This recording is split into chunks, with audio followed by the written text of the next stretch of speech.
Plusieurs secteurs étaient engagés dans des évolutions organisationnelles et forcément, ça allait engager des évolutions au niveau de leur collectif de travail.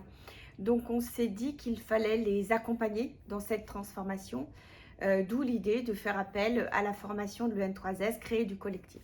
Avant tout, les stagiaires ont apprécié ce moment pour faire un pas de côté, pour réfléchir ensemble à leurs pratiques professionnelles.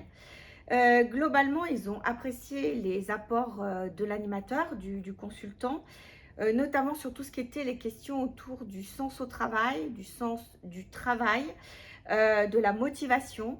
Ils ont noté que le collectif en fait était différent d'un endroit à l'autre, qu'il n'y avait pas de modèle idéal et que surtout finalement il fallait faire des individualités, des forces et non pas des contraintes lorsqu'on réfléchissait à son collectif de travail. Nous avons une direction, par exemple la direction des professionnels de santé, qui a travaillé sur son projet de service et qui a utilisé les méthodes proposées donc par l'animateur.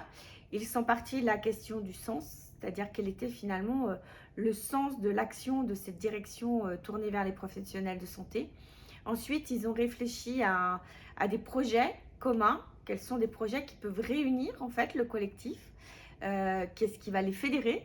Qu'est-ce qui va les motiver? Et puis ensuite, ils ont travaillé sur l'individu, comment chacun d'entre eux allait pouvoir contribuer, chacun à son niveau, avec ses compétences, avec ses possibilités, avec son potentiel, au projet collectif.